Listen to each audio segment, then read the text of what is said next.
What's up, everybody? I'm Richard. And I'm Shawn. And today we are speaking the language of bromance. Shawn, how are you, buddy? Oh, I'm feeling jolly. I'm feeling cheery. I am feeling like it is that wonderful wintry time of year where, you know, everybody's a little bit happier. You know, like you go shopping and everybody's just super nice. I know. Nobody pushes anybody. No, not at all. No. Like, there's like one item left. You're like, oh my God, I really wanted that for my kid. And the person's like, here, take this. Yeah. Merry Christmas. And then we all go home and sip hot cocoa. Yeah. Because we live in Canada. Give a little piece of your heart. Because we live in Canada. Have you ever seen that video? I saw a video of Black Friday shoppers in Canada. And like the doors open and everybody like, just like walks in, like in a nice orderly fashion. Like there's even at some point, like somebody accidentally bumps into somebody like, oh, excuse me. Here, you go ahead. Oh, sorry. Hey. That was a bad Canadian accent. Yeah, I don't know what that was. So I was just going to overlook it. But, we're going to call attention to it. No, wow. But yeah, we did a holiday movie draft recently. We thought it'd be fun. We're getting right around the Christmas time. Why not pitch our own holiday movies? I was never a huge fan of Christmas movies. All of mine are pretty much Christmas movies. That's kind of what I celebrate. But I've never been a huge Christmas movie fan. There's a few that I like, but as I've had a little kiddo and as I've gotten a little older, I've kind of looked back at some of these movies and stuff a little bit more fondly. And so I thought, hey, why not kind of workshop a couple of these flicks and we'll do our LOB movie pitch with the holiday movie treatment. So are these Christmas movies, are these holiday movies that you yourself would want to watch, or are these holiday movies that you want available for your kid to watch so you don't feel like it's numbing your brain? I think these are really just ones that I could see getting created. I think 2 I have pretty good fleshed out. The other 2 I thought we'd probably need to workshop a little bit more. But I've covered a genre of 4. So these aren't 4 movies that would follow the same genre. These are 4 different genres of holiday movies. Okay. Well, give me your first one. All right. So let's. This is one that I want to workshop a little bit. So it might be a little bit quicker. But I figured whenever you're doing holiday movies that you're going to pitch, I figured you'd have to do like an animation style one. Okay. Now, they just recently did The Grinch, so it's probably a little bit too soon to do The Grinch. But I think this would be one where you take that classic and give it a big budget and give it like a really good treatment. Rudolph was the one that I could think of that hasn't really been touched in years. That one from like the 70s or early 80s is the only one that I really know of that's been kind of in that animated aspect. So you mean that old school kind of claymation one? Yeah. I mean, I say claymation, but that like stop motion kind of? Yeah. Okay. That's the only one I really can think of. I know they've done some like live action, like Hallmark ones, but there hasn't been a good kind of like, like the Grinch. They had the live action Grinch that, made a bunch of money. They had the animated one they just recently did, made a lot of money. But there's nothing been with Rudolph since then. And Rudolph is like, I really like because like it's a classic song, right? I think I've listened to it like 6 times today. It's pretty simple. It's about a cast out reindeer, has a shiny red nose, and guess what? He has to save the day. Yeah. But the original movie really takes that and gives it this whole like, what would you call it? A universe. There's like this Rudolph universe that has a lot of stuff tied to it. That's true. That's very true. You got the land of misfit toys. You've got the dude you got the Yeti. You've got the dude that wants to be a dentist. And so I think there's a lot of cool places you can take that. I don't know, spitting that out to you, what is some stuff that you kind of think of just from that? Okay. So I feel like you have to go, I feel like with something like this, you got to do something different. So yes, of course, Rudolph is gonna, have like the foghorn light nose. So that way Santa can deliver toys to all the little boys and girls. And like Rudolph is basically the one that saves Christmas. So I guess I'm, he's got to, that basically I feel like that's something that you can kind of like, you can rap. They did a song about it. So basically you could tell that whole story in under 2 minutes, considering the fact that the song is only less than 2 minutes. So the question is, Shawn, what else is Rudolph going to do? Well, I think, you modernize it, obviously. So I think, him within, because the whole movie's about a bunch of outcasts. So maybe you have it to where, I think you got to keep the head elf. I like that idea of this elf who doesn't want to make toys but wants to be a dentist. Okay. I think that's really clever. Maybe you have that these two find each other on the outskirts of the North Pole and they decide, hey, we're going to go to name a city in the United States. Chicago. Or maybe they're like, you know what? We don't even want to be anywhere near snow. We're going to go to Florida. Okay. They travel all the way there. And it's kind of all the way to Miami. Yeah. And then there's like Coke everywhere. And they're like, hey, Rudolph, sniff this. He's like, that's how he gets his red nose. Well, no, he does that and his red nose goes away. Oh, okay. And he's like, oh my God, like now I'm just a regular Rudolph and nobody wants to party with him anymore because that's what made him excited. Like, oh my God, hey, shine that red light over here. We're going to make it rain, Rudolph. Oh my God. Well, what if it's the opposite? What if to go on a bit of a dark turn, what if... This is the Rudolph we all wanted. The dark Rudolph. I'm saying rated R Rudolph. To go on a bit of a dark tangent, what if, Rudolph is a stripper? Yeah, that's what I thought too. What if Rudolph's doing cocaine and the cocaine is what makes his nose glow, and then there's this huge fog at Christmas, and so Santa starts force-feeding Rudolph cocaine in order to get through Christmas night. He's like, come on, Rudolph, just do 3 bumps for the team. This is for the team. And Rudolph's like, I don't know, I don't want to. Mrs. Claus said I should get in the program. And Santa's like, fuck Mrs. Claus, what does she know? Here, just a quick bump. You see Santa rip open his shirt and his big old fat Santa boobies pop out and he puts them over his boobs. He's like, sniff off my titty, Rudolph. Mrs. Claus walks in. He's like, shut up, bitch. You don't even do anything. He wanted this. I didn't want it. Your nose is glowing. Yeah, I don't think that'd be a kid movie. Yeah, I don't think so either. So maybe this should be a thing where maybe Rudolph wishes away his glow and then he goes on a quest to get his glow back. I do like the idea of him losing his glow because that's kind of like a very Spider-Man-esque kind of thing. Spider-Man had this gift and he didn't want it and he loses it, right? I think they've done it in the comics and the movies.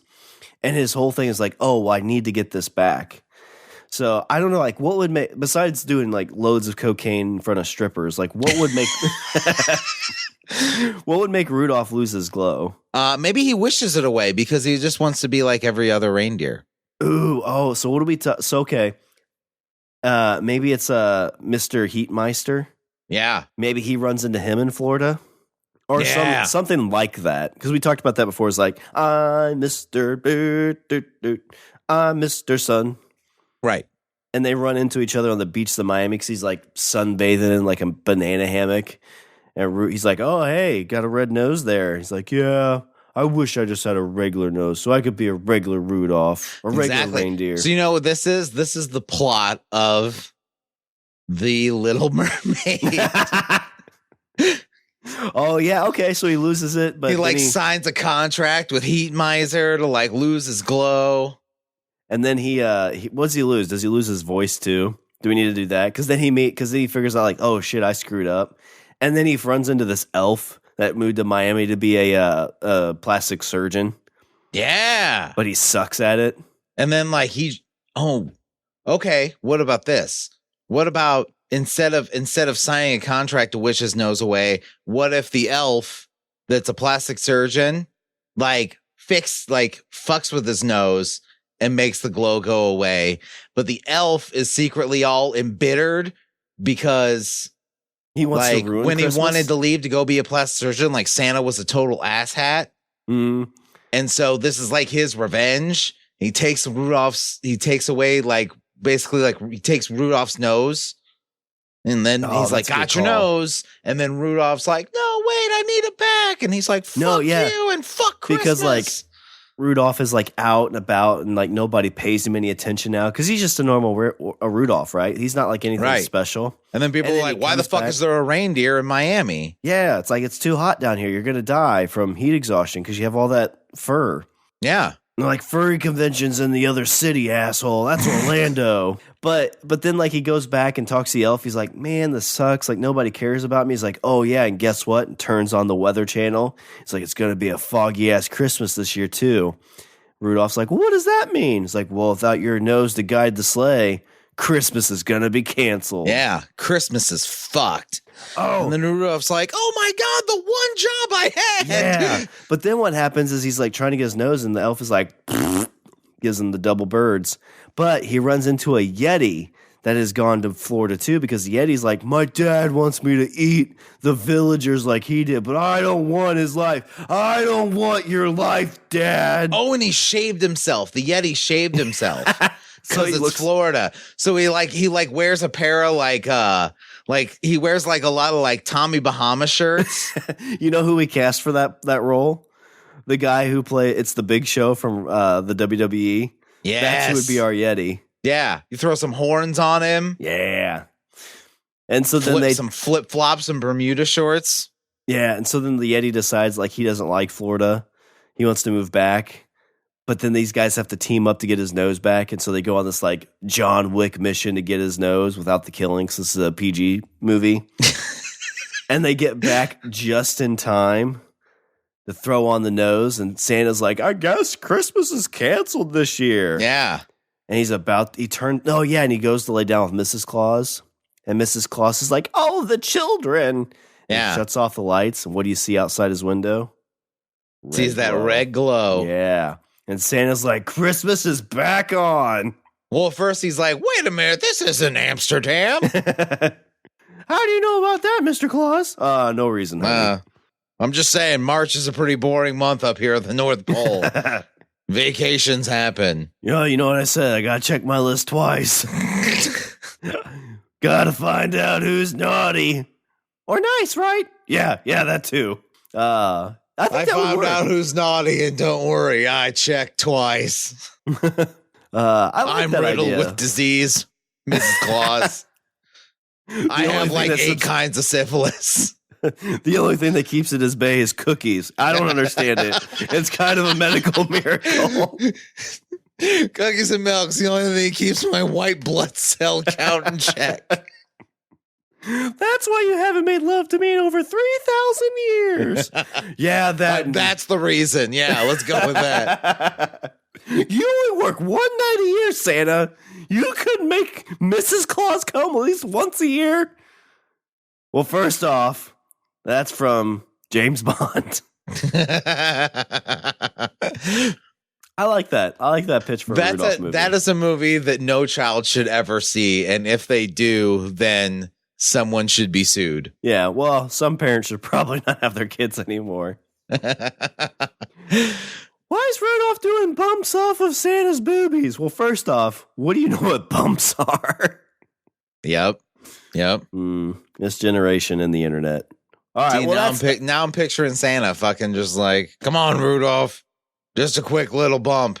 We can get through this fog patch. I don't know, Santa. Couldn't we just use headlights? No, that'd be silly. Christmas magic. It's 2019. Don't you could. A flashlight would work, right? No, cocaine-fueled reindeer. What could go wrong? It's the only way Christmas works.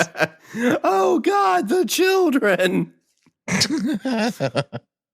Who knew that a cocaine-enraged reindeer just wanted the blood of the innocent? That's your Christmas magic. See you kids next year. You wouldn't even call it Rudolph. You just call it White Christmas, and the whole thing is about cocaine-fueled reindeer and their main pusher, Santa. And Mrs. Claus just trying to get them all into rehab. Yeah. I like that he just call it Christmas magic, too. But we do it all year long. All right. Well, that's my first pitch is an animated movie. What do you have for one of your first pitches? Mrs. Claus would be baking like weed cookies. Oh yeah. Like, this is so much better. It's like Breaking Bad, like Christmas edition. Yes. See, and then you could get Bryan Cranston to play Santa. Oh yeah, and you have all the elves like stuffing the animals with like different drugs, all the toys. Shit, fantastic. This is a special drop. I got this one personally. What are we over? Mexico. Comes down the chimney. Be like, here's that Jack in the Box. Where's my fucking money? Amsterdam special delivery. Hits little Tommy in the side of the leg with a fucking wiffle bat. Where's my cookies, you little asshole? Where's my cookies? So Shawn, for my holiday movie, raisin. Get my gun out of the sleigh. Take him out back, Dasher. I didn't sign up for this, Santa. I don't give a fuck what you signed up for. You know who else didn't sign up for this? Balance. There's no reindeer named Balance. Yeah, not anymore. I don't know how I'm going to run with a 3-legged reindeer, but you don't have any 3-legged. Oh my God. I'm going to have to put him down. Wait, what? I'm not a horse. That's not how this works. Shawn, for my holiday movie, I have something a bit more wholesome, just a smidge. But well, I really want to know where you would take this, because this is something that is, I would call this like a tried and true treasure, but it's something that is desperately in need of some refreshing. And now you have a whole multitude of things to work with. Okay. So Shawn, I'm going to say 4 words. And as soon as I say them, I'm going to see your eyes go wide and your mind is just going to drift off into all sorts of different ideas. I feel like we could do the entire rest of the show on this. You ready? Ready. Star Wars Holiday Special. Disney Plus is out right now. Right. Could you imagine that's a Disney Plus only? Like, they had like ridiculous like subscriptions now. You release that, a new updated version. A new Star Wars Holiday Special. Spoiler alert, they have dropped that reference in the canon. Yes, they did. In The Mandalorian. Yep. Yeah. First I want to ask, have you seen the Star Wars Holiday Special? It's played at a game day in the background. I've never watched it, but like I've seen it on while I was in a room. Okay, so timeline wise, so this Star Wars Holiday Special came out in 1978. So, timeline wise, the original Star Wars Holiday Special falls right after the events of A New Hope. Okay. So right after episode 4 is the holiday special. Okay. So in the storyline, Chewbacca and Han are going to Chewbacca's home planet called Kashyyyk, and they're going to celebrate what they call Life Day, which is basically the Star Wars version of Christmas. So, and that's a galaxy wide thing. It's not just it's not just limited to Kashyyyk. Okay. But, Chewie wants to go visit his family, and Han's like, yeah, let's go. So Han and Chewie are flying to Kashyyyk, the Wookiee homeworld, because they're going to celebrate Life Day. So they're being chased by the Galactic Empire, who are searching for members of the Rebel Alliance on Kashyyyk. So the Star Wars Holiday Special introduces Chewbacca's father, wife, and son. Oh, wow. I didn't realize that. I thought it was his brother and stuff. In the Star Wars Holiday Special, you have his father, whose name was Itchy. His wife was Mala, and his son was Lumpy. So Itchy, Mala, and Lumpy. Father, wife, son. So and then all the other characters are in there too. You've got, Luke's in there, C-3PO's in there, R2-D2's in there, Darth Vader's in there for a minute, Princess Leia's in there, and they're all portrayed by the original cast except for R2D2. Like in the credits, R2D2 originally was played by Kenny Baker. Kenny Baker was the guy that sat inside the machine, inside the droid, and went around with it and like moved the head and stuff like that. In the credits, R2D2 is simply called that he's played by himself. Okay. I don't know. Little fun fact. So the Star Wars Holiday Special also includes clips from the original movie, and there was a cartoon that was in the Holiday Special that introduced a character, first appearance of this character, a bounty hunter named Boba Fett. Yes, I remember hearing about that. And he had a pretty big part in this movie too, right? Like he was working on chasing down Han. Because I mean, you rewatch the movie and that he's in, there's not much to him. He's very little. It's just kind of a quick thing. But no, in Empire, like he's there when Vader's like, hey, I want you guys to track down the Millennium Falcon, no disintegrations. And Boba Fett's like, fuck you guys. Fuck all you guys. I got this. They have, they do some scenes in Mos Eisley. Like basically just kind of like, it pulls a lot from the original movie because at the time that's all they had. That's all they really had to go by. But you have all the characters and everybody in there, and introduces some new ones. So, actually, I can recap the plot here. On Life Day, Chewbacca, accompanied by Han Solo, is headed home to see his family. Along the way, the duo are chased by Star Destroyers, but escape into hyperspace. Chewbacca's family is waiting for Chewie to return. Mala contacts Luke, who, along with R2-D2, is working on his X-Wing. Luke tells her he doesn't know what happened to Chewie, and then Mala contacts a local human trader named Soundan, and he tells her through a carefully worded message that Han and Chewie are on their way and will be arriving soon. Let's see. Sound arrives with Life Day gifts for everybody, including a virtual reality fantasy program for Itchy. And back on the Falcon, Chewie and Han have just come out of hyperspace. Han notices an increased Imperial presence, so they land in a safe area to the north. And as they enter the atmosphere, Lumpy hears the roaring of the ship. Believing Han and Chewie might be arriving, Mala opens the door, but instead finds 2 stormtroopers and officers. The Imperials force their way into the house, and an officer orders a search for Chewbacca. Sound attempts to distract them with food and a music video box, which features a video from Jefferson Starship.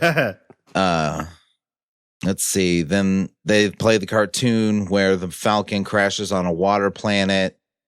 They run into Boba Fett, who saves Luke from a giant monster and claims to want the help of the rebels. They all board the Falcon. And Fett and Chewie go to Pana City to get a cure for a sleeping sickness that Han is under. Once they get to the Imperial occupied city, Fett instructs Chewie to stay behind, and he goes and contacts Darth Vader. Let's see. Fett and Chewie return to the Falcon with the cure. After everyone recovers from the virus, they learn of Fett's true allegiance, and he blasts away in his jetpack, promising that they will meet again. Everyone then escapes the planet aboard the Falcon and heads back to the Rebel base. So where would you set this at then? So, I mean, obviously, I don't think you'd want to remake this movie, right? Okay, no, I wouldn't want to remake this. However, basically what I'm saying is you have a whole new holiday, you have Life Day, and now you have 3 times the amount of characters, 10 times the amount of characters that you could play with in order to make a new Star Wars holiday special. The way, I don't know if you have an idea what you would do, but now this is being done obviously before we've seen the new Star Wars movie. So for mine to work, let's say Chewie survives that movie. I haven't heard if he will or not, but let's say he does. a great way to give kind of Chewie the riding off into the sunset. Now, in canon, is he still married and has a child, or is that? I don't know if that's considered canon or not. I don't know if that. Actually, that's a good question. Is the holiday special still considered? Even if it's not, I think having him have a wife and a son that have kind of been like, you know, due to all the stuff that's been going on. Well, I guess they would have got together between the Return of the Jedi and the most recent one. Like, obviously, I think they would still be around. According to Walt, after they were acquired by Walt Disney, only the episodic films and the animated series, beginning with the Clone Wars, were declared to be part of the new canon. So, by that definition, no, the holiday special is not considered canon. Okay, but you could still say that Chewie has a wife and child. And so the direction I would take this is, so we get this newest Rise of Skywalker. Chewie survives, all the stuff falls apart, or whatever happens. Because they're kind of talking like they're really kind of putting a closure to this. So this would kind of be like a little bit of an and but. You release the holiday special next Christmas. Well, shit, you know what? If this was me, I would drop it this Christmas. Yeah. Like, people go to see that like on the 20th when it comes out, and you have this drop on the 25th. Yeah. But it's Chewie, and he survived, and he takes whoever else survives, and he goes back home, where his wife and his older son now, you know, his wife's a little bit older, he's getting older, and it's the holiday special of him coming back home one more time and having a, you know, Christmas-esque, you know, holiday, a life time day with his family, a life day. And his son, you know, he's going off to do his thing. And basically this is where you introduce his son as the new Chewie. Okay. And so you're saying Lumpy now is gonna help fly the Falcon? Oh yeah, I think you have him team up with Rey, or maybe he teams up with Poe, and they are the new kind of Han and so it's Chewie. Lumpy and Poe. Oh yeah, I like that. Is that a buddy cop movie waiting to happen? Ooh, I like that a lot. Lumpy and Poe. So yeah, so you have him go back, and this is where I think you really need to start like putting a lot of gray in Chewie's costume. And his wife, you know, maybe she's having a tough time getting around because they're older. Okay. They have this last life day, and you almost do like a Notebook-esque where at the end you have this great celebration. You know, him and his wife, you know, go to whatever Chewie's sleep in, and they kind of have that moment of like, you know, we've done good in the universe. Like they see Lumpy going off with Poe or Rey, knowing that they're going to go on crazy adventures to protect the universe. And, you know, you maybe fade to black here where it's like, well, did they pass away together? Like, but their story ends right there. Okay. And so they get to experience all this kind of like reliving of, you know, Chewie's past. Maybe you do some kind of like a lot of remembrance of Han and all the stuff there, but you kind of do that. Because, I mean, that's kind of like what a lot of the Star Wars audiences, you know, they're getting older and stuff like that. So this would be kind of like, this is the definite end to this story, and now we're pushing all these new ones forward. But you get Life Day in here, and we've kind of fixed what was kind of messed up years back. Okay. I would do it a little differently, but after hearing what you said, I think I'm going to incorporate a little bit of it in there. So I would totally have Chewie do a line of coke off of Star Wars Santa. No, so what I would do is I would have Chewie and Rey and say like 3PO go to Kashyyyk to celebrate Life Day, you know, and his son's there. And maybe there's, you know, by this point, like, so let's keep the timeline intact. And let's say that Lumpy is now no longer like little baby boy. Lumpy's like grown up. Let's say Chewie's a grandfather now.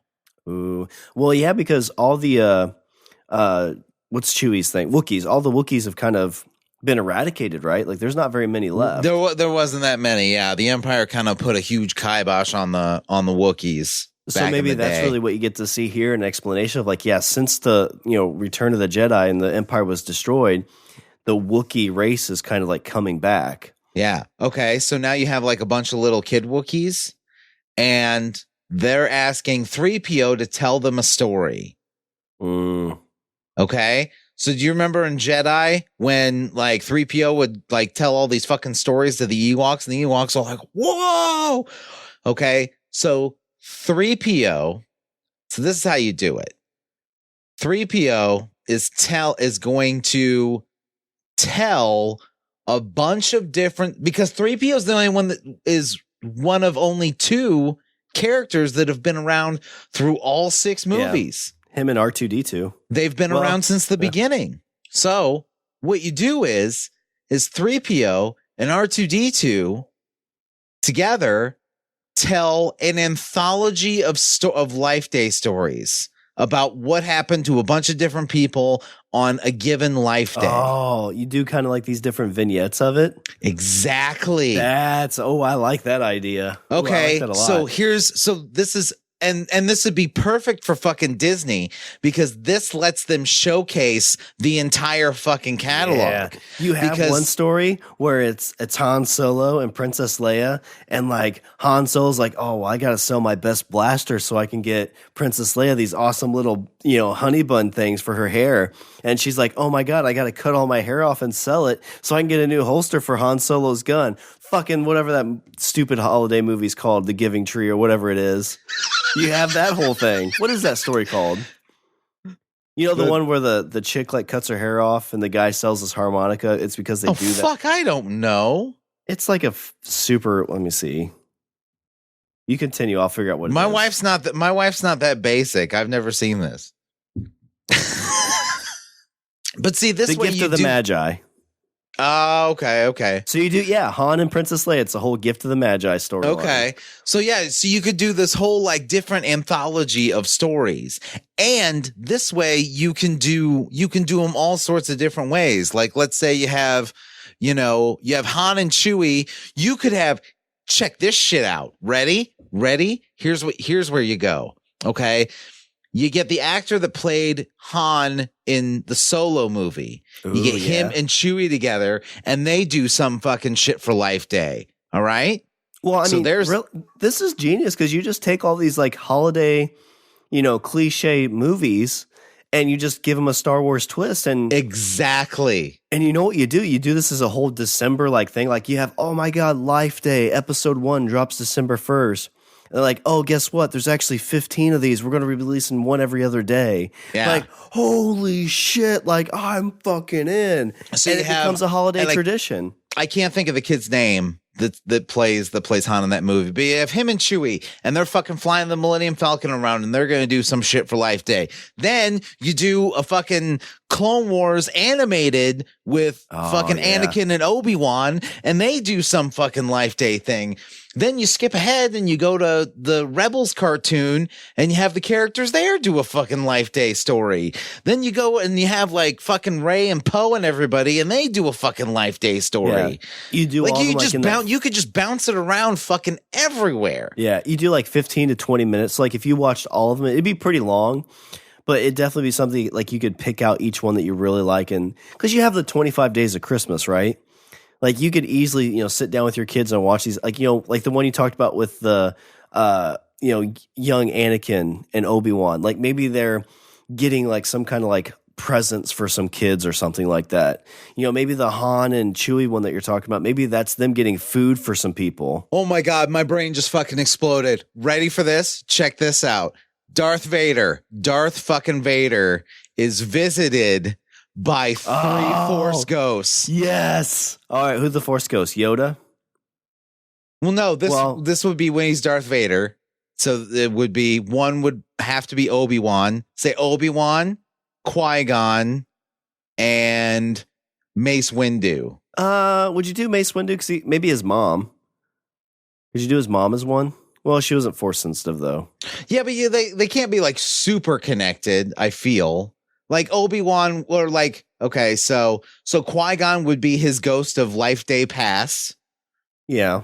And then Obi-Wan would be his ghost of Life Day present. And then like Mace Windu could be his ghost of Life Day future. I like that. Yeah. Because, like Mace Windu's basically like, that's where he started. And then he wakes up and the Emperor's that's where like, he went from Anakin wrong? to Darth Vader. Then when he wakes up, the Emperor's like, what's wrong, Vader? He's like, yeah, nothing. Yeah. Bad dream. And then he goes and he like he like flies to fucking Tatooine and he flies to the fucking moisture farm and he leaves like a Life Day present for Luke. Oh, and then just flies off. Shit. So like you think like he's basically saying he's known Luke the whole time, was there? Well, I guess it depends on when you said it. Because I mean, it wasn't until so timeline wise, somewhere between A New Hope and Empire is when Vader learns that Luke Skywalker is the person that blew up the Death Star, and he also learns the name Luke Skywalker. Well, when does he find out it's and his obviously son? At that point he's like, holy shit, that's my fucking kid. Yeah, I think you said it where he's after figured that out, that it's his kid. Because I mean, like you think about like wars and stuff like that, like whenever it's Christmas Day, there's been like, it's like, oh my God, yeah, we're enemies, but it's Christmas, so like we're not going to kill each other. Exactly. So that's kind of what you said there. Like he goes there, drops off the present. He's not there, but it's basically like, you know, to Luke, love dad. Oh shit! Could you imagine the tears? And then Luke finds it, and he's like, "I don't know who Dad is." That's true. And he opens it, and it's a Darth Vader mask. And he puts it on. He's like, "Oh, it fits." I like that idea. I like the vignette thing better than the movie. Because you could even tie like my Wookiee thing. That could just be a little like bookend to it, or it could be its own thing. Yeah. Although I think spoilers, but I kind of think 3PO isn't going to make it in the next one. So you might. No, I agree. I feel like 3PO is gonna bite it in this one. But you could do R2D2, or you could do BB-8, or a different droid. You could do R2 now. Because R2 was around the whole time. Would you set the 3PO R2 like telling the story? Would you set that as after Rise of the Skywalker? Like, would you set that as like, for lack of a better term, episode 10? Yeah, I feel like you would set it after the whole thing. That way you'd be able to include everything in it. Yeah, I like that. I like that a lot. Because Rise of the Skywalker is going to be, you know, the bookend. Like old canon and new canon. Well, not old canon, but like in the new canon, like Rise of the Skywalker's at the very, very end. So if you put something after it, it'd be like telling anthology stories, you could cover everything that came before it. Yeah, it'd be the epilogue of the Star Wars kind of thing, but it'd be good kind of like holiday treatment, like you said. Mm-hmm. Mm-hmm. Oh, and you know what? Like people, it's like Thanksgiving, Christmas, and New Year's are very big like Star Wars days. Like they play them nonstop. You add this in there. Yeah. And you gotta write them just right where it just like every episode pulls at somebody's fuck who was it? Isn't it Spike that like during like New Year's Day, don't they play the trilogy? They like back used to back to back. Around. I think TBS has it now, so I think TBS or TNT, one of those two. Okay. Yeah. I mean, probably not now, but I think they still have them, but yeah, I'd imagine that's probably done at the end of the year. Yeah. Ooh, I like that idea a lot. So you just have this whole, you could just tell, you could go all over the place. You could showcase all your stuff. You could do an animated Clone Wars Life Day story. The main question is, do you do a Jar Jar Binks one? No. That makes me so sad. I don't give a fuck. All right. Well, for my one of my other movies I thought would be really cool is I feel like this would not be like a magical, it would not be a Christmas magic type of story. This is very much the inspiration from movies like, you know, A Christmas Story and Christmas Vacation. It's just more of a family Christmas type of thing. So very much like Christmas Vacation-esque. And the idea I had, because I always feel like Christmas time is whenever you're with family, it's kind of the cliche, and I think a lot of people do this, is they try to hide their misfortunes or hide kind of like what's going on in their life to make themselves seem better than maybe what they are, seem like they're better than their family. Okay. So I thought, because it's the one I thought we'd put in here, it would almost fall like a podcaster, but it's kind of going from, you know, it's a dad who's a podcaster, but he's lost his job. And so he's kind of like telling this events that are happening in his life. as he's going through all this, so he's trying to get through whatever's, already set up for Christmas. Cause he's got like this big Christmas family thing that gets planned, but maybe around Thanksgiving he gets laid off. Okay. Or gets fired or something. Uh-huh. And so he's not telling his wife, he's not telling his family. Cause it's like, how the fuck can I tell them this is happening when we've got this big ass Christmas planned in a month? And so he's hiding the fact that this has happened, and he's kind of documenting it through a podcast. And I think what would be kind of cool is as you're going through this, and you have to come up with a cool idea, but maybe what takes off, like kind of like the redeeming piece of this is that after his family finds out about this at Christmas, you kind of have the whole like, listen, we don't care about like your job, we don't care about this because we're family. Uh-huh. And you have to have all these like different misfortunes where, kind of like Christmas Vacation, like the tree gets screwed up, the food gets screwed up, presents don't get delivered in time, Amazon Prime fucks up, you very much like modernize it. Yeah. Wi-Fi goes down, everybody, and maybe that's where you do it, like Christmas Day, Wi-Fi goes down. So like nobody could be on their phone. Nobody could be watching. Worst. Yeah. So everybody has to talk, and like it just everybody has to talk. And the only thing that's on television at the moment is like the news, and it's like super political. Well, no, I mean you could even do it like because it's your internet provider, whatever your cable provider, they're out too. Or maybe like what you do is like, well, let's just turn on the cable. Like that's what Grandpa says. And he's like, we actually cut the cord. Oof. He's like, back in my day, there was no cords to cut. And it all crescendos into this big thing where like the wife's yelling at him, the kids are pissed, and she's like, you just haven't been the same for like, what's wrong? He's like, I lost my job. And like his dad and like everybody kind of comes together, and it's like, more of a like, hey, listen, like we don't care, we're family. We'll help you get through this because that's what matters. And the big redeeming things, maybe his podcast, the episodes he recorded, maybe he releases those. I don't have a good title, but maybe what he releases, that goes viral, because it's just like a true to life thing. And that's kind of what helps his, family get back on the right track. I don't know. What do you think spitballing kind of a family Christmas storyline? I mean, like, honestly, I hear family Christmas storyline.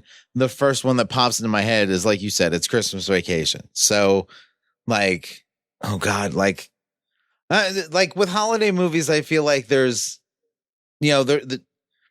when you modernize it in terms of like, I feel like that's what Christmas Vacation kind of did. But again, like that movie was also like, oh God, that was almost 20 years ago, wasn't it? I mean, I think it's 25 years. Yeah. So, I mean, now in the world of Amazon Prime and, kids on their phones, and I think that's a big thing. Relatives that bitch about politics. Maybe you do a little bit about that. I mean, obviously not like current politics, but you just like, make up names. There was a Brian Posehn Christmas movie called Uncle Nick, and they did a really good job there too. Because I vaguely remember watching that movie. I need to rewatch it because it's really good, but it's definitely the whole like the family kind of is falling into this like just shithole. Uh-huh. But they do the whole story around a baseball event, and they do like inning by inning of how the event happened. And what you find out is the guy who's playing Uncle Nick is telling the story on a podcast. And so I think that would be kind of cool. Like you end it with it basically being him has been retelling the story. Yeah. Of what happened. I don't know. I feel like you see a lot more of podcasts kind of becoming into like these main, movies and TV shows and stuff like that. So I thought this would be kind of cool to kind of tie that a little bit. Yeah. I guess so what would the ultimate lesson be? I mean, is it like every other Christmas movie, like the other bullshit, the Amazon Prime, the Wi-Fi, like shitty relatives, none of that matters. At the end of the day, it's just, it's family. Yeah, that's definitely how you'd want it to be. And maybe you don't have him lose his job. Maybe that's a little bit too much, but maybe it's Amazon Prime doesn't work. When everybody gets there, the Wi-Fi goes down, and like people just start to realize like the stuff that it's like we're here with family. And maybe what you do is you have like maybe his dad has a heart attack or something like that at the family thing when And that's what triggers everybody like, holy shit, like, why are we worrying that the Wi-Fi is down? Yeah. Like, grandpa's getting older, we only have so many of these Christmases. The scene, or at least the kind of, montage I think you'd want to have, because we kind of had it this past Thanksgiving, is you'd want to have, where the dad in Christmas Vacation gets locked in the attic and he's going through old videos and old pictures and stuff like that. Okay. You want to pull at people's heartstrings, like go to that stuff. Like Apple just did this commercial where they're like, the kids make this video of their Nana who's not there. And like the grandpa like acts really well in this. It's like, oh shit, like, that pulls at your heartstrings. And I think seeing that stuff would be like, oh, I can relate to that. Maybe we should turn this movie off and we should hang out. And you hit your kid who's on their phone. You're like, hey, can we put our phone away? They're like, fuck you, Dad. Like, oh, they grow up so quick. Okay.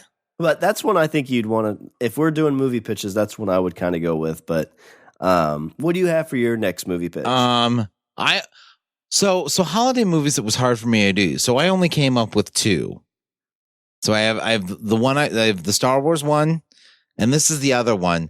And the thing that I like about this is you don't necessarily have to do it as a quote unquote holiday movie. You just set it around Christmas and you can go wherever you want with it. Okay. So again, I'm going to say this and your mind is going to explode and then it's going to run wild with ideas. You ready? Gremlins 3.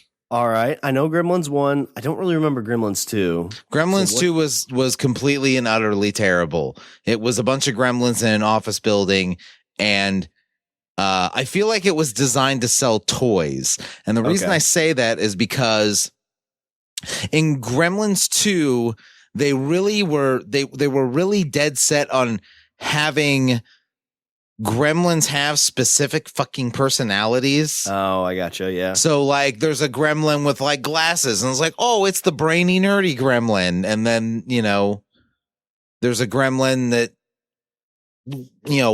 dresses as a woman. It's like, oh, there's the, this is the, trans gremlin. And then like it just, the overall plot was just bad. In fact, like you could even say, you know what, that one, Gremlins 2, didn't happen.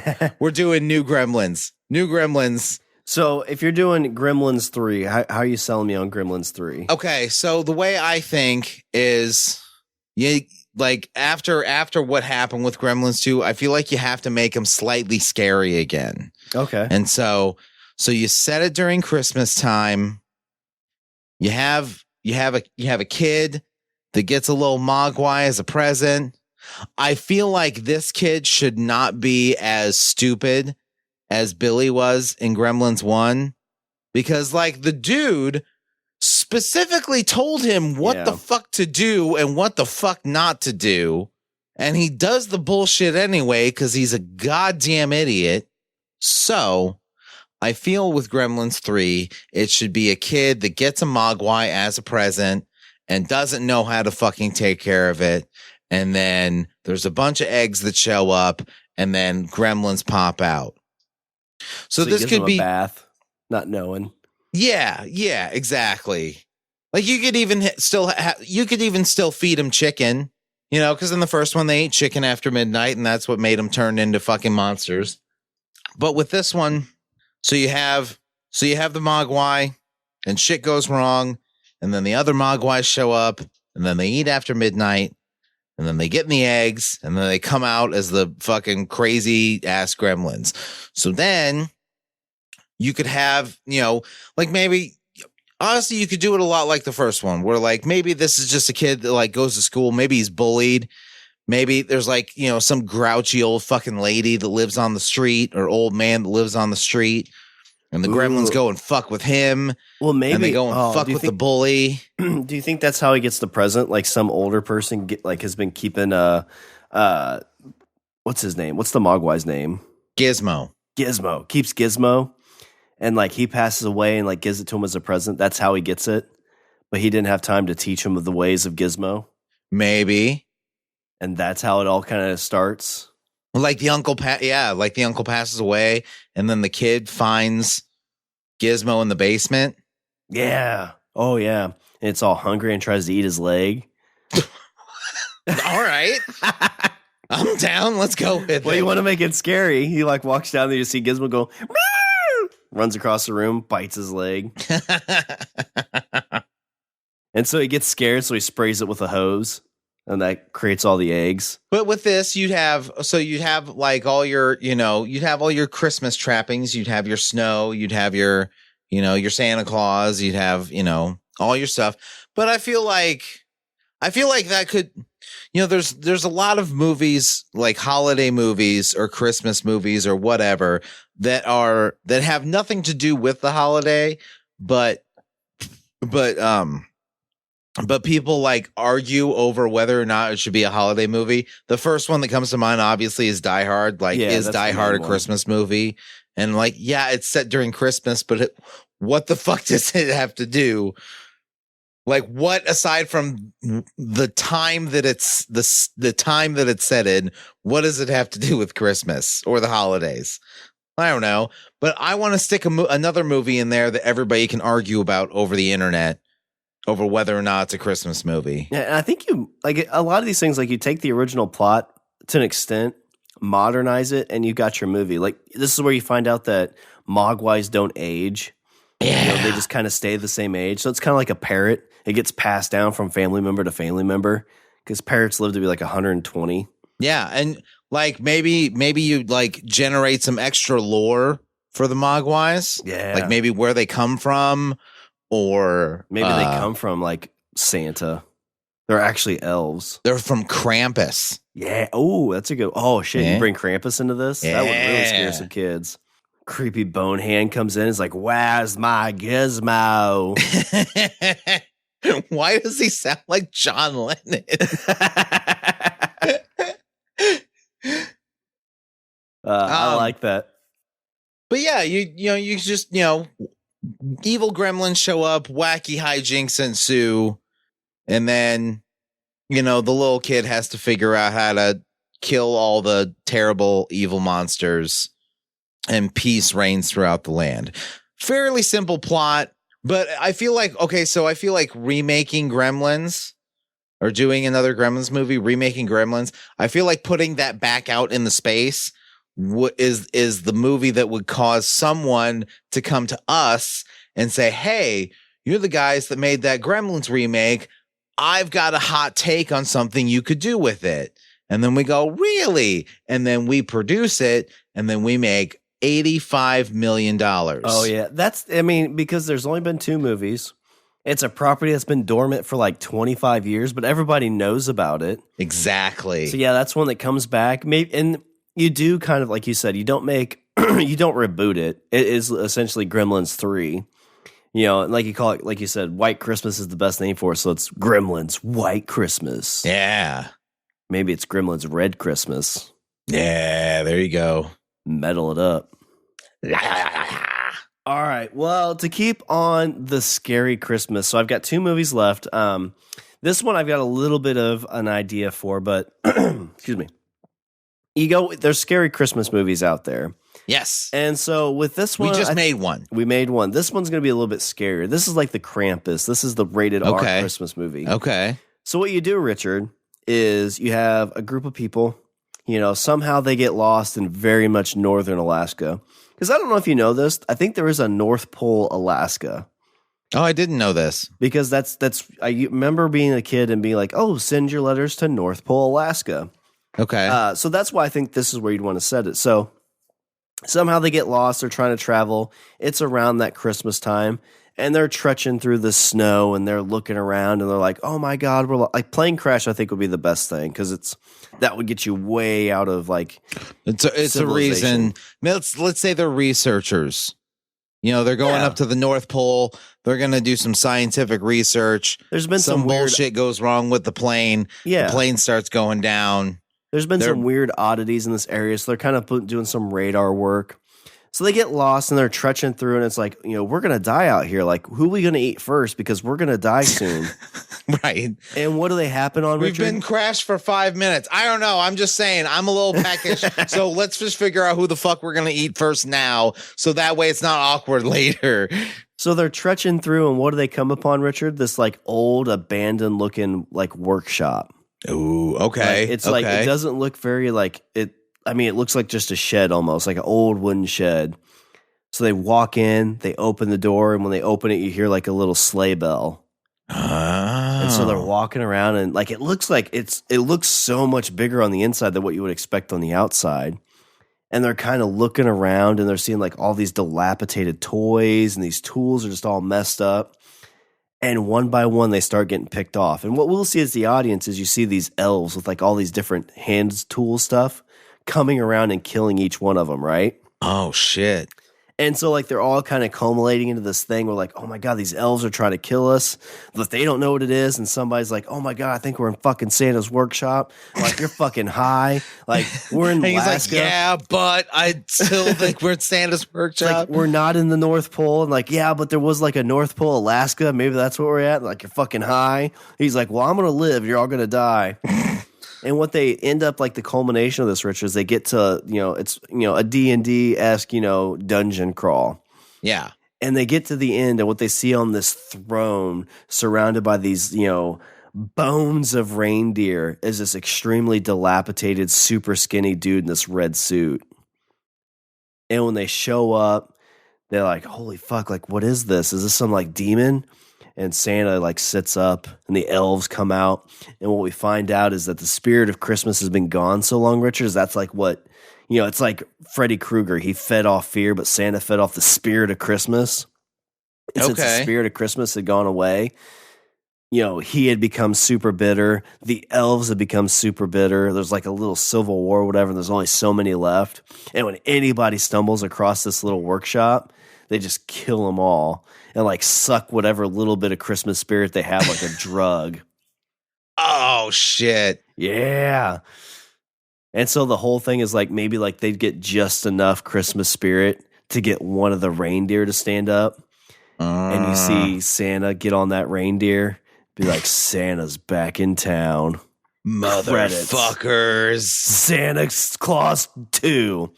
Oh, I feel like a elf, like elves are kind of creepy in their own way, but you give them this like demonic, because Santa's supposed to be kind of like a fairy kind of thing too, right? That's the way I always understood it. So like, because Krampus is a demon, correct? Yes. So it's kind of like it's almost like a Joker thing. Like Santa's a demon who was kind of good, but he had one bad day. Even though he only works one day a year. His Christmas. His reindeer was down in Miami smoking coke or doing lines of coke and didn't have a red nose anymore. And Mrs. Claus wouldn't put out. He found her banging Cupid. He's like, what the fuck? That's a reindeer. That's bestiality. And she's like, it's interspecies erotica. Interspecies erotica. I don't know. What do you think about that as a scary Christmas movie? Like, could you imagine taking your kids to that and be like, Christmas is canceled?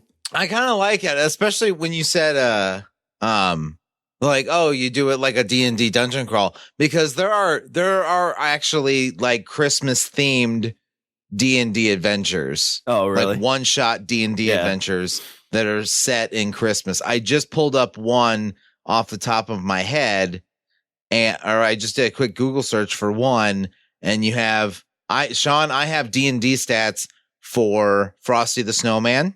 Oh, nice. I don't know if I'd want to go that deep. I think I'd want to keep it just Santa, like a weak Santa and like an elf. And maybe that's what the elves are doing. They're trying to get Santa enough energy so he can get out of the North Pole and, start basically just killing a bunch of people. Yeah. So in this one shot adventures, okay, spoilers in case anybody wants to run this adventure for their group. Spoilers. But in this adventure, Santa has been possessed by some form of demon, I think. it's been or possessed by some evil artifact or something like that, and so he's created all these evil things that you now have to kill, and you have to get to Santa and save him from the possession that he is now under. But I do have stats for Santa. This is Santa and he's possessed. I'd be interested in keeping his like Santa's like maybe he's some kind of demon that through the spirit of Christmas, that was like him being worshipped that gave him power. Yeah. So he really wasn't doing like the Christmas stuff to be good. He was doing it more as kind of like you would think of like a god. So kind of like American gods where the more they're worshipped, then the more power they have. So he delivered toys and stuff because he was worshipped and it was enough. But as the Christmas spirit kind of went away, he wasn't being worshipped. Oh. And so now he's basically become bitter from that. And he's like, but by the time I will kill Jeff Bezos. But by the time that happened, he didn't have enough energy to like get any of his reindeer going. So he's trying to get his revenge on the owner of Amazon. I like it. Damn you, corporate America. He's going after Jeff Bezos and the Walton family. I like that. That'd be a fun idea. That's like one of those you find like on Netflix or, like Spike TV or like you said, Sci-Fi Channel. Yeah. Yeah. My last one, I don't have much for it. So I don't even know if I really have a good pitch for it. So I'm kind of curious what you have, but okay. It's your prototypical Santa rescue movie. So I just recently rewatched The Christmas Chronicles, and that's a movie that I almost cry watching every time. It just really, really pulls at those heartstrings. So I kind of want to do a movie like that where, maybe it's because with that one, it's a family that lost their dad. It's the first Christmas after. Yeah. And spoilers. But you kind of see like what Santa's doing for those kids. But I don't know what kind of hook you could have besides being like, oh, guess what? A important family member's dead. Now make a movie. Like I can't think of that hook besides that one. Huh. Let's see. So you're looking for some like you're looking for like a traumatic event? Well, so like Christmas Chronicles, their dad who loved Christmas was the one who passed away. So they basically are like, we hate Christmas now. You think like the Santa Claus with Tim Allen, the whole storyline behind that was it's a kid who wants to believe in Santa, but is kind of thinks he's too old to believe in Santa. And so that kind of gives him like, oh, well, this is why I believe in Santa now. So what would it be that Santa would want to go help some kids or adults or whatever to give them the Christmas spirit back? Besides being like, oh my God, if you don't believe in me, I'm going to suck your soul out through a straw and feed it to my elves. Because that's the other movie. You could just, in a way, you could find a way to kind of go against the consumerism of Christmas. Maybe there's a family that mom works 2 jobs. And so she always has to work on Christmas and she never has any money because, everything's really expensive. And so they just kind of as a way to kind of shield themselves from the disappointment that Christmas comes with every year. They're just the kids are just like, fuck Christmas. And maybe you learn that the reason Santa isn't believed as much is because he doesn't visit, because that's the other thing that's weird about some of those movies where it's they go through Santa's sleigh and there's a car that he's given away. Yeah. And you're like, wait a second. Why don't you give a car to everybody? A lot of people could use a car. Why does the rich family does it? Why can't you? Yeah. So I wonder if you do more where Santa isn't really believed as much because he doesn't go to every family. He just goes to the ones that really need it. Yeah. And maybe that's what you learn here. Yeah. And so you have maybe even do it where the kids are decently well off, but they're always man, we never get the best thing. Greg up the street got the PlayStation 37 and all we got was socks. And then you learn oh, hey, there's people who have it a lot worse and are happy that they, there's this, 6-year-old kid who's just happy he got a car. Yeah. A little and they're like, car. Fuck that kid. Yeah. They kick him and take that car. Yeah. And Santa's like, you obviously didn't learn a lesson here. Fuck you, old man. I do like that idea, though. Basically, instead of Santa going to every single house, because that's always the question, too, is well, how can does Santa he go to every single house all in one night? And basically says like, well, I mean, Santa, he makes like the toys you see that they make, like they can't make PlayStations because that's copyright infringement. They're not based out of China. They're in the North Pole. They can't do that. So they build like these little toys, and they go to people who can't legit afford these things. Yeah, it's like, well, we're not going to go to your house because your parents are buying you all these toys. So it's not that you're naughty or nice. It's just that we're using our resources that for the people that could use it the best. You don't fucking need me. Yeah, stop being a selfish prick, Tom. Yeah, you take Tom. You're like, hey, this kid here, his dad, passed away. His mom works 3 jobs. Yeah, look at Kevin. Kevin doesn't have it as good as you. Yeah. So I go to Kevin's house and I give him shit.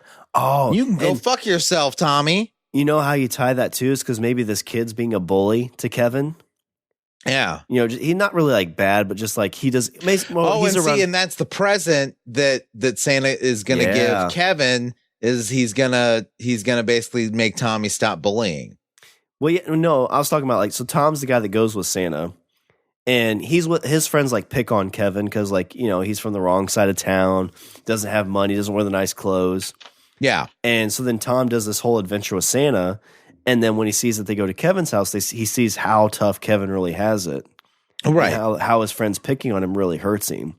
So December 26th, after this whole adventure, his friends are picking on him, be like, oh, hey, Kevin, what'd you get? Like a fucking stupid-ass car? Your family's poor. And Tom's like, hey, that's not nice, guys.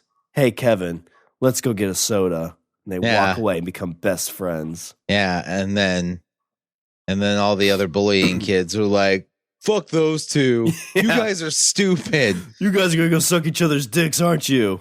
Let's go beat them both up. Credits. And then Santa sits there and pushes his finger on his nose and goes, Christmas magic. And then holds up a little bump of cocaine.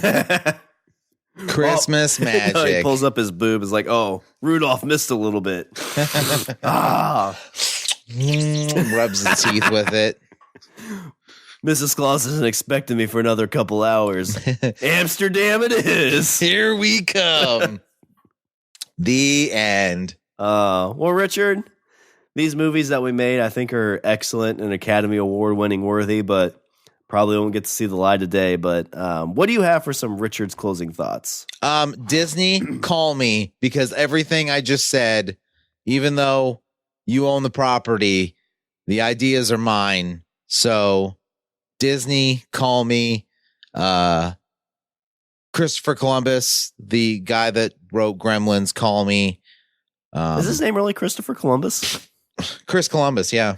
He did Gremlins.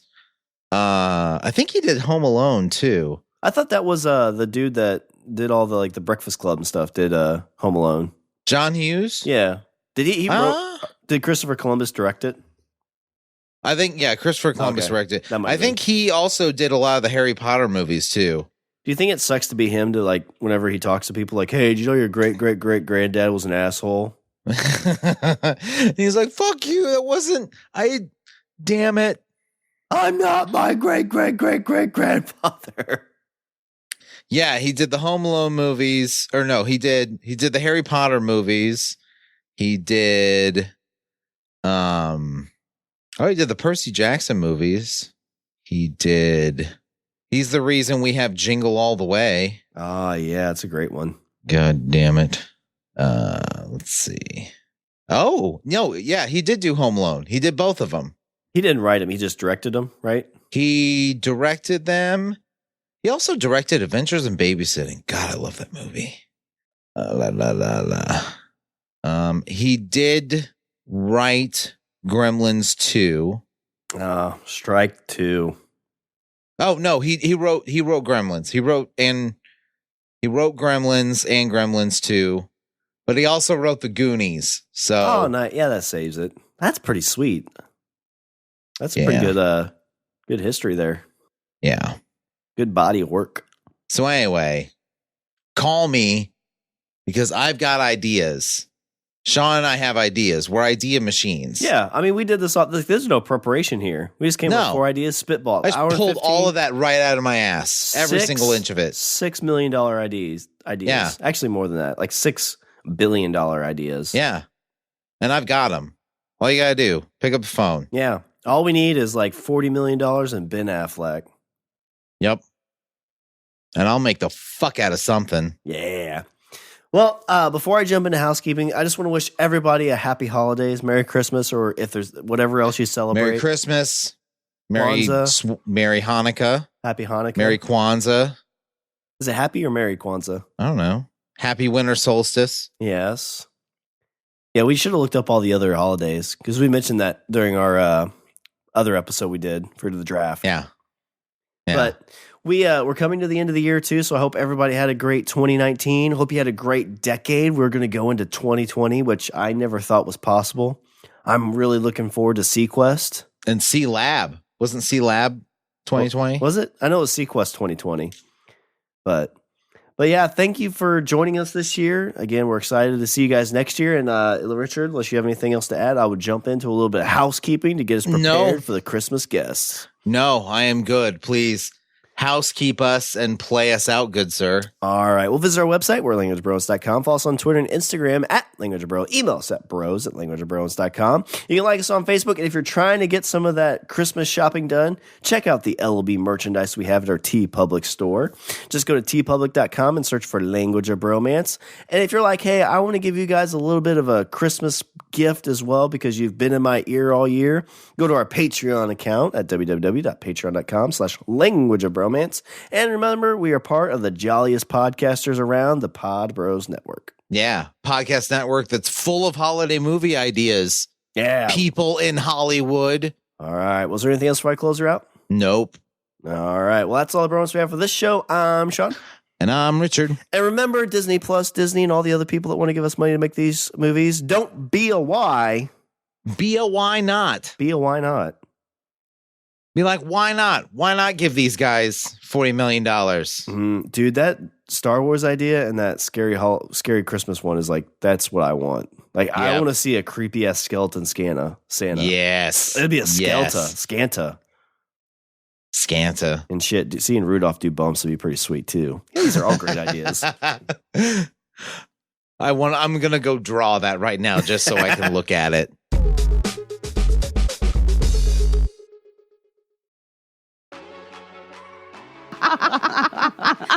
I'm Nicole.